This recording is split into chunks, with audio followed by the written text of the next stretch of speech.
سلام، درود و عشق به قلب تک تک شما عزیزانم. امیدوارم که حالتون عالی باشه. رسیدیم به جلسه دوم از آموزش رایگان تقویت جهت شخصی ثروت. امیدوارم که همگیتون با همدیگه با من پله پله کوانامبراتون رو محاسبه کرده باشین و الان برسیم به اینکه کدوم جهت برای هر کوانامبری جهت شخصی ثروتشه و چطوری اون جهت تقویت میشه. یه مبحثی که هست توی فنگشویی و خیلی مهمه بحث رفع انباشتگی و پاکسازیه. رفع انباشتگی یعنی شما نباید توی هیچ جهتی ببینید، کلا باید کل خونه رو در نظر بگیرید، ولی الان چون مبحث ما در مورد جهت شخصی ثروته من در این قالب بیان میکنم. حواستون باشه وسیله اضافه توی جهت شخصی ثروتتون که الان بهتون میگم چه جهتی هستش نداشته باشید. آری از هر گونه گرد و غبار باشه، تمیز باشه دیگه، یه جوری باشه که خودتون حس خوبی بهش داشته باشین، چون واقعا اهمیت داره که اونجا انباشتگی نداشته باشه. مثلا اون قسمتی که جهت شخصی ثروت خونه شما یا نانآور خونه شماست تبدیل به انبار نشده باشه که هر وسیله‌ای توی مثلا کارتونایی و یا جعبه‌های زیاد اونجا تلمبار شده باشه. حتما حواستون به این مبحث باید باشه. بریم ببینیم که برای هر کس چه جهتی جهت شخصی ثروتشه. پس تمیزی، رفع انباشتگی اولین اولویت هر جهته. برای این من اول بیانش کردم که بدون. خب اگر کوانامبر شما عدد 1 جهت جنوب شرقی جهت شخصی ثروت شماست. یادداشت بفرمایید که من در ادامه بهتون بگم چجوری باید اونو تقویت بکنید. اگر که کوانامبرتون عدد 1 یعنی عنصر وجودی شما آبه و جهت جنوب شرقی جهت شخصی ثروتتونه و خیلی مهمه که چجوری چیدمان بشه. اگر که کوانامبر شما عدد 2 هستش جهت شمال شرقی جهت شخصی ثروتتونه. اگر کوانامبرتون 3 شده جهت جنوب برای افرادی که کوانامبرشون 4 جهت شمال. عزیزانی که کوانامبرشون 6 جهت غرب. حواستون باشه بچه ما کوانامبر 5 که نداریم، پس بعد از 4 6. اگر کوانامبر شما عدد 6 شد جهت غرب و اگر کوانامبر شما عدد 7 شد شمال غرب. اگر کوانامبرتون 8 جهت جنوب غربی برای ثروت شماست و برای افرادی که کوانامبرشون 9 هستش جهت شرق جهت شخصی ثروتشونه. این شد جهات شخصی ثروت طبق کوانامبر. حالا میخوایم ببینیم که این جهات رو اصلا چجوری باید تقویت بکنیم. ببینیم توی فنگشویی هر جهتی خب یک عنصر خاص و مخصوص به خودش رو داره و همونطور که افراد طبق کوانامبرشون و عنصر وجودیشون در واقع یک عنصر خاص هستن و یک سری رنگ‌های خاص براشون استفاده میشه، توی جهات هم یک سری عناصر و رنگ‌های خاص ما باید استفاده بکنیم. به عنوان مثال اگر که جنوب شرقی جهت شخصی ثروت شماست با افرادی که توی شرق جهت شخصی ثروتشون هست یک سری المان‌های مشترک دارید. چرا؟ به خاطر اینکه جهت شرق و جهت جنوب شرقی هر دو عنصر چوب رو دارن. پس بریم وارد این مبحث بشیم و من بهتون بگم که چجوری باید تقویت کنین این جهاتو. اگر کوانامبرتون 1 بود گفتیم که جهت جنوب شرقی جهت شخصی ثروتتونه. افرادی هم که کوانامبرشون 9 جهت شرق جهت شخصی ثروتشونه. پس اگر شما کوهای 1 و کوهای 9 هستین به خوبی صحبت من رو در این بخش گوش بدین. اولین کاری که میکنین باید مرکز خونتون بایستین، قطب نما بزنین، ببینین که قطب نما از مرکز خونه که ایستادین جهت شرق رو چجوری به شما نشون میده، کجا نشون میده. آخرین نقطتون توی خونه در راستای فلش شرق اگر که کوه 9 دارید اون میشه جهت شخصی ثروت شما و اگر که کوهاتون 1 جهت جنوب شرقی رو امتداد بدید فلشش رو، آخرین نقطه توی خونتون میشه جهت شخصی ثروت شما. توی این جهات یعنی جهات شرق و جنوب شرق که عنصر چوب دارن، حتما سعی کنید از رنگ‌های سبز، قهوه‌ای، آبی روشن استفاده کنید. از گیاهای طبیعی استفاده کنید. ترجیحاً برای شرق از گیاهان طبیعی که پهن برگ هستن، مثل حالا گیاهایی مثل بابا آدم، مثل برگ انجیری، اینا یا حتی فیکوس برگای پهن دارن و خیلی توی این جهت مناسبن. و اگر که توی جنوب شرقی هستش جهت شخصی ثروتتون، گیاه پتوس و کلا گیاهای رونده خیلی براتون مناسبه. و حتی بامبوهایی که در آب هستن میتونن بسیار تقویت کننده این جهت باشن و علاوه بر اونها آبنما، آکواریوم المان‌های ثروت‌سازی هستن که توی شرق یا جنوب شرق میتونین استفاده بکنید. اگر که شرق شما سالن پذیرایی قرار گرفته، من توصیه میکنم که حتما تا جایی که براتون مقدوره از میز ناهارخوریتون اونجا استفاده بکنید. چرا؟ چون شرق جهتی هستش که با ارتباطات خانوادگیتون هم در ارتباطه و خیلی مهمه که نشست‌های خانوادگی، دوره همی‌های خانوادگی تایم‌های بیشتری توی اون قسمت باشه. پس بنابراین بهتره که میز ناهارخوریتون رو توی جهت شرق بذارید اگر اونجا پذیرایی دارید.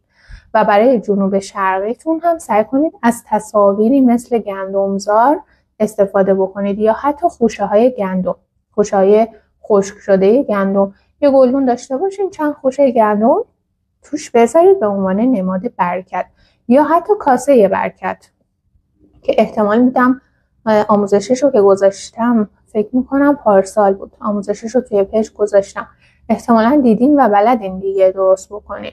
پس از کاسه برکت هم میتونید توی جنوب شرقی استفاده بکنید. و نکته دیگه این که توی شرق بچه‌ها عکسای خانوادگی هم خیلی خوبه استفاده بکنید که حالا اونم باز نماد صمیمیت و ارتباطات خانوادگیتون رو توی اون جهت میاره براتون و در واقع تداعی کننده هستش. دیگه نماد کشتی هم برای این دو جهت بسیار میتونه نماد مناسبی باشه. حالا در کنار گندم یا تصویر گندمزار، نماد کشتی هم نماد مناسبیه. بریم سراغ افرادی که کوهای 2 و 8 دارن.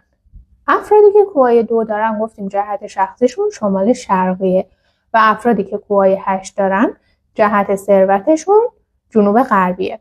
بچه‌ها شمال شرقی و جنوب غربی هر دو عنصرشون خاکه.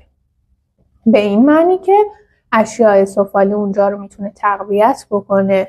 رنگ‌های خاکی، کرم، بژ، نسکافه‌ای، اینا میتونه اون جهات رو تقویت کنه. پس حتما توی جهات شمال شرقی و جنوب غربیتون این در واقع عناصر رو استفاده بکنید. بچه‌ها من همینجوری که دارم ویدیو رو میگیرم همینجوری نوتیفای پشتیبانی داره میاد برای فنگشویی حضوری. نمیدونم شاید نشونه است که من باید اینجا در موردش صحبت بکنم. بچه‌ها فنگشویی حضوری ما بهمن ماه دیگه تموم میشه، بسته میشه، به خاطر اینکه ما از آذر ماه شروع میکنیم، چون دی ماه در واقع ستارگان سالیانه رو داریم و سال میلادی آغازش هستش و ستارگان سالیانه در جای خودشون تثبیت میشن و من همیشه توی فنگشویی حضوریم ستارگان سالیانه خیلی برام مهم بوده، چون خیلی وقتا یک سری آسیب هایی که خیلی ها خوردن دقیقاً تأثیرات ستارگان منفی سالیانه بوده و خیلی از رشد هایی که خیلی ها مشاهده کردن طی بررسی ها و مطالعات و کلاً تعمیم دادن هایی که من طی این 5 سالی که دارم فنگشویی انجام میدم بررسی کردم و مشاهده کردم، دیدم که خیلی ها رشد هاشون در واقع زمانی توی سالی اتفاق افتاده که در واقع ستاره مثبتی رو داشتن که فعالش کرده بودن. حالا خیلی ها به صورت ناخودآگاه یک سری المان ها و یک سری در واقع عناصری رو یک سری از قسمت‌های خونه‌شون استفاده کرده بودن و اون ستاره مثبت اون سال رو فعال کرده بودن، باعث رشدشون شده بود. و برعکسش هم بوده، خسارت‌ها، آسیب‌ها، تصادفات، ورشکستگی‌ها و خیلی چیزای دیگه منفی هم بوده که بعد که بررسی کردیم دیدیم که بله، ستاره منفی همون سال به خاطر وجود یک سری عناصر و وسایل توی یک بخشی فعال شده بود و این باعث شده بود که اون خانواده اون سال ضربه ببینن. بنابراین من همیشه فنگشوی‌های حضوری ما از آذر ماه شروع میکنم که چون ستارگان سالیانه تأثیرشون از آذر ماه شروع میشه. یعنی سال 2026 شما بخوای ستارگان سالیانه رو به همراه فنگشویی عمومی توی خونت لحاظ بکنی، باید این کار رو از آذر ماه شروع بکنی. توی آذر ماه شروع بکنید تا دیگه نهایتاً بهمن هم فرصت هست که فنگشویی های حضوری رو توی این تایما داشته باشید. دیگه بعدش نه اینکه نشه، یعنی تا قبل عید هم فرصت هست برای این کار، ولی اوج در واقع دریافت نتایج همین بازه تایم هستش که با فعال کردن ستاره های مثبت بتونیم نتایج عالی بگیریم و ستاره های منفی رو مهار بکنیم. پس الان 2 تا نوتیف اومد در مورد فنگشویی حضوری بود که پشتیبان برای من فرستاد، الان اومد روی صفحم. گفتم شاید لازمه که به عنوان نشونه اینو قبل از اینکه بحثمو ادامه بدم یه توضیح راجبش بدم. و اما نکته مهمی که اینجا من باید دوباره تاکید کنم اینه که بچه‌ها این چیزایی که من دارم الان توی این جلسه به صورت خلاصه بهتون میگم فنگشویی عمومی هستش، فنگشویی نیستش که ستارگان سالیانه توش لحاظ شده باشه، چون اون مبحث کاملا تخصصیه. این چیزی که الان داره به شما ارائه میشه به صورت رایگان در واقع دارم من بهتون میگم، این نکاتی هست که طبق فنگشویی عمومی هستش، نه ستارگان سالیانه. قطعا که ستارگان سالیانه هم توی هر خونه‌ای باید لحاظ بشه و ما هر ساله علاوه بر این که فنگشویی‌های حضوری داریم و خیلی از دوستان که تمایلی به آموزش دیدن ندارن و دوست دارن که خود در واقع حالا مدرس براشون حضوری فنگشویی رو انجام بده، خب فنگشویی حضوری میان رزرو میکنن. ولی خب خیلی از عزیزانم آموزش ستارگان رو تهیه میکنن و خودشون توی خونه اجرا میکنن. آموزش ستارگان هم که از تقریبا اواخر آذر ماه هستش و لانچ میشه، آموزش ستارگان 2026 و اون موقع میتونین تهیه بکنین و خودتون طبق اون آموزش پیش برین. آموزش خب خیلی ساده سازی شده و کسایی که تهیه کردن سالهای گذشته هم خیلی راحت تونستن انجامش بدن، ولی چون بحثش گسترده است من اینجا دیگه در واقع عنوانش نمی‌کنم. پس اگر که کوههای شما 2 شمال شرقی میشه جهت شخصی ثروتتون و اگر که کوهنامبر شما 8 جهت جنوب غربی. جهت شمال شرقی و جنوب غربی هر دو عنصر خاکو دارن و با رنگ‌های کرم، بژ، خاکستری یا همون خاکی و نسکافه‌ای تقویت میشن. همینطور با عناصری مثل عناصر سفالین، عناصر سرامیکی، اینا تقویتشون میکنه. سنگ سیترین میتونه برای این 2 تا جهت بسیار مناسب باشه، اما برای جهت جنوب غربی حتی روز کوارتز که سنگ عشق هست اگر به صورت جفت استفاده بشه باز اونم موثره برای تقویتش. و کریستالای اصل، یعنی اگر ظروفی دارید که کریستالای اصل هستن مثل این کریستالای چک و بوهمی و آلیش و اینجور حالا برندا، خیلی میتونه به تقویت این 2 تا جهت کمک کنه. حتی لوسترایی که آویزای کریستالی دارن توی این جهات تقویت کننده هستن و بسیار برای تقویت این جهات مناسب هستن. سعی کنید گل و گیاه در حجم زیاد توی جهت شمال شرقی و جنوب غربیتون استفاده نکنید، به خاطر اینکه عنصر چوب هستن اونا و چوب هم که خاکو تضعیف میکنه. پس این مسئله رو حتما مد نظرتون داشته باشید. و اینکه تلویزیون هم بهتره که توی جهت شمال شرقی و جنوب غربی قرار نگیره. و حالا اینا نکات کلی فنگشویی بود که توی فنگشویی عمومی لحاظ میشه برای جهت شمال شرق و جنوب غربی. بریم سراغ افرادی که کوهای 3 دارن. کوهای 3 یا جهت شخصی ثروتشون جهت جنوبه. بچه‌ها جنوب خیلی خیلی جهت مهمیه، هم برای دستاوردهای مالی، هم برای دیده شدن کسب و کارتون. اگر که شرکت خاصی دارید، اگر آنلاین شاپ دارید، اگر که کارهایی دارید که مرتبط با اینترنت و کلا دیده شدن هستن، یعنی زمانی فروش شما اتفاق میفته که شما پیجتون، کسب و کارتون، شرکتتون دیده بشه، باید حتما حواستون به جهت جنوب باشه. جهت جنوب چه چیزایی تقویتش میکنه؟ خودش عنصر آتشه، پس المان‌هایی مثل شمع میتونه این جهت رو تقویت کنه، ولی باید کاملا متعادل استفاده بشه. به خاطر چی؟ به خاطر اینکه اگر یک سالی جهت جنوب ستاره منفی مثل ستاره منفی 5 که برای خسارت، آسیب، بیماری، از دست دادن و فقدان هستش رو داشته باشه، شمع زیاد روشن کنی میتونه اونو فعال بکنه. پس خیلی باید هوشمندانه عمل بکنین. رنگ‌های قرمز میتونه این جهت رو تقویت بکنه، ولی باز باید مد نظر داشته باشید که اگر جنوب خونتون اتاق خوابتون قرار داره، حجم زیاد رنگ قرمز باعث میشه که خواب شما دچار اختلال بشه و چون فضاتون یانگ میشه، اصطلاحاً فعال میشه انرژیش. به این خاطر مهمه که حتما در حجم متعادل از رنگ قرمز، نارنجی و زرد هایتون توی این قسمت استفاده کنین، یه جوری که کاملا فضاتون متعادل باشه. و گیاهان پهنبرگ خیلی توصیه میکنم که برای جنوب خونتون داشته باشین، خصوصا اگر که ورودی خونتون در جهت جنوب هستش، یعنی درب ورودی توی قسمت جنوب باز میشه، حتما از گیاهان استفاده بکنین، خصوصا گیاهان پهنبرگ برای این جهت بسیار مناسبن. و اگر بخوام المانی رو معرفی کنم که برای این جهت بسیار مناسب باشه، کره کریستالی، کره زمین احتمالاً دیدین که از جنس کریستال و حالا یه پایه هم دارن، و یا تابلوهایی با نماد و نقشه جغرافیا میتونه براش خیلی مناسب باشه. و حواستون هم باشه اگر خواستید در واقع المانی اونجا استفاده کنین، المان‌های آبی نباشه. یعنی چی؟ یعنی آب نما و آکواریوم اونجا استفاده نشه تا جایی که ممکنه. و اگر میخواین از کریستال ها و سنگ ها توی جهت جنوب استفاده کنین، بهترین کریستال و سنگ برای جهت جنوب سنگ آمیتیسته. پس جنوبتون رو میتونید با سنگ آمیتیست تقویتش بکنید.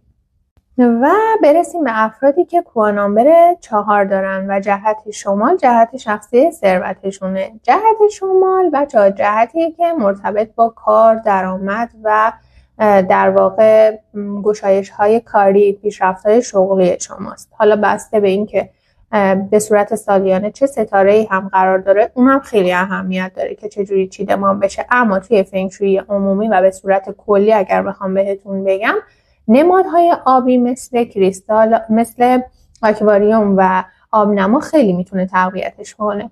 اگر بخوایم از سنگ‌ها و کریستال‌ها استفاده کنیم، کریستال کوارتز بسیار مناسبه و سنگ لاجورد. این دوتا سنگ میتونن برای شمالتون تقویت کننده باشن. نمادها هم نماد کشتی خیلی مناسبه. حالا میتونید این نمادهای کشتی که حالت مجسمه طور دارن استفاده بکنین یا تصاویرش رو استفاده بکنین، یعنی تابلوهای کشتی‌های بادبانی رو میتونین توی جهت شمالتون استفاده بکنین. ترجیحاً بچه‌ها اگر که کارمند هستین، حتما دیدین که یک جاهایی گفته شده که از نماد یا تصاویر اسب‌های دوان استفاده بکنین، ولی اگر کارمند هستین من توصیه نمی‌کنم اون استفاده بکنین. همون کشتی بادبانی خیلی میتونه تصویر بهتری باشه اگر قرار باشه از تصاویر استفاده بکنین. و رنگ‌های سرمه‌ای، مشکی، طوسی، طلایی و نقره‌ای میتونه این جهت رو به خوبی تقویت کنه و در واقع استفاده از وسایل فلزی هم در حجم نرمال میتونه برای این بخش خیلی خیلی مساعد و تقویت کننده باشه. سعی بکنید توی شمال خونتون هم گل و گیاه زیاد نداشته باشین. بهتره تلویزیون میتونه در واقع وسیله خوبی باشه که توی این جهت قرار میگیره. حالا بسته به این که اگر که فضای پذیراییتون هست توی شمال میتونید تلویزیونتون رو داشته باشین و این در واقع مشروط بر اینه که ستاره منفی سالیانه‌ای اونجا قرار نگیره، که اینم بحث مهمیه، چون تلویزیون یانگ هم صدا داره هم نور و تصویر داره، فضا رو یانگ میکنه و جاهایی که ستاره منفی سالیانه وجود داره ترجیحاً نباید استفاده بشه و چون باعث فعال شدنش میشه. و برسیم به افرادی که عنصر وجودیشون فلزه. یعنی افرادی که کوهای 6 دارن که جهت شخصی ثروتشون میشه غرب، و عزیزانی که کوه نامبرشون 7 یعنی جهت شخصی ثروتشون شمال غربیه. اگر جهت شخصی ثروت شما غرب یا شمال غربیه، چون هر دو عنصر فلز رو دارن، من یک جا براتون دوباره میگم که چه چیزهایی باید این جهات استفاده بکنین. توی این جهات رنگ های سفیدای براق، خصوصا توسی، طلایی، نقره‌ای میتونه بسیار تقویت کننده باشه و همینطور استفاده از وسایل فلزی، المان‌های فلزی بسیار تقویت کننده هستش. استفاده از تلویزیون، حالا بسته به اینکه غرب یا شمال غرب شما پذیرایی اصلا هست یا نه، میتونید توی این جهات تلویزیون داشته باشین، اما بازم مشروط به اینکه ستاره منفی به صورت سالیانه اونجا قرار نگرفته باشه. و بچه‌ها اگر که توی این دوتا جهت خصوصا شمال غرب آشپزخونه داشته باشین، نانآور خانواده یه مقدار دچار مشکل میشه، به خاطر اینکه عنصر آتش اونجا فعال میشه و فلز رو از بین میبره دیگه، تضعیف میکنه و حتما باید از کریستال های خیلی خیلی قوی برای درمانش استفاده بکنید و حجم رنگ سفید، توسی، طلایی، نقره‌ای رو توی آشپزخونه‌تون اضافه بکنید و درمان‌های تخصصی در واقع توی آشپزخونه‌تون باید حتما انجام بشه. اگر که غرب جهت شخصی ثروت شماست، یعنی کوهاتون 6، سعی کنید از کارهای نیمه تمامتون، مدارکش و پرونده هاش توی اون جهت استفاده نکنید. حتی اگه یک کتاب دارین که نصف اونو خوندین و تمومش نکردین و توی جهت غرب خونتون نذارین. این توصیه برای همه هست، خصوصا افرادی که کوهای 6 دارن. باید حتما به این مسئله خیلی خیلی توجه بکنن. پس وسایل فلزی هم برای اینجا خیلی خیلی مناسب هستش. اگر که حالا بخوایم به صورت عمومی جهت شمال غرب رو هم تقویت کنیم، من توصیه میکنم حتما از نمادهای سفر فلزی استفاده کنید. هواپیمای فلزی، ماشین فلزی که هم عنصر فلز اونجا داشته باشین، هم چون شمال غربی یه بخشش مرتبط با سفرهای شما میشه، در واقع انرژی سفر رو هم برای خونه خودتون فعال کرده باشین و همزمان از عنصر فلز هم استفاده کرده باشین. این دو تا جهت آینه ممانعتی نداره، یعنی میتونید توی این دو تا جهت آینه هم داشته باشین و توصیه میکنم حتما توی غرب خونتون همه شما عزیزان از صنایع دستی، کارهای هنری، حالا چه کارهای خودتون باشه، کارهای هنری خودتون باشه، چه حالا صنایع دستی که از جاهای دیگه تهیه میکنین، اونجاها استفاده بکنید، چون خلاقیت و هوش شما رو هم بالا میبره و برای فرزندانتون هم تقویت کننده هستش. و نمادهای فلزی هم بسیار برای این جهت مناسبن، مثل سکه، استفاده از سکه های ارزشمند. مثلا اگر جایی دارید که امنه توی شمال غرب یا غرب خونتون، میتونید سکه طلا، پارسیان و هر چیز ارزشمندی که نماد مالی هستش رو اونجا توی اون قسمت استفاده بکنید. و اگر قراره که از سنگ ها استفاده بکنید، سنگ کریستال کوارتز و سیترین بسیار مناسب این دوتا جهت، یعنی غرب و شمال غربی خونه شما هستن و میتونن به شدت اونجاها رو تقویت کنن. حتی قلک فلزی هم اگر دارید توی این جهات بسیار مناسب هستش، اگر خصوصا در واقع شما کوهای 6 یا 7 هستین، میتونید حتما اینا رو استفاده بکنید. بچه اینا در واقع یه سری نکات کلی بود که من اینجا توی این جلسات سعی کردم خیلی کوتاه، عامیانه و راحت براتون بیان کنم که همه عزیزان بدون حتی پیش زمینه‌ای بتونن اونا رو استفاده بکنن تو خونه‌شون و نتایج عالی بگیرن. یه نکته مهم دیگه هم بگم که بچه خونه‌هایی که شومینه دارن، اگر که کوهای 6 7 و 9 4 دارید و همینطور کوهای 1 دارید، توی جهات شرق، جنوب شرق، غرب، شمال غرب و شمال نباید از شومینه هاتون استفاده بکنین. یعنی شومینه ها رو سعی کنین روشن نکنین، یا اگر قراره روشن کنین حتما از درمانهای تخصصی براش باید استفاده بشه که حالا بسته به فضای شما اون درمانگرها انتخاب میشن. دیگه امیدوارم که یک سری نکات کلی رو براتون به صورت کامل گفته باشم. بازم حالا چیزی یادم بیاد به صورت وایس سعی میکنم براتون بذارم. حتما امیدوارم که استفاده بکنین از این نکات و نتایج عالی خلق بکنین و در پشت اراده خداوند با فنگشویی بتونید نتایج عالی خلق کنید و هیچ وقت فراموش نکنید که قدرت برتر قدرت خداست و انشالله پشت اراده الهی با استفاده از عناصری که خود خداوند خلق کرده و در اختیار ما گذاشته و اون چرخه عناصری که خودش توی طبیعت برقرار کرده، ما با الهام گرفتن از اون و آوردن اون انرژی ها و چرخه ها توی خونمون بتونیم نتایج عالی خلق کنیم. امیدوارم که همیشه در مسیر نور و عشق الهی باشین.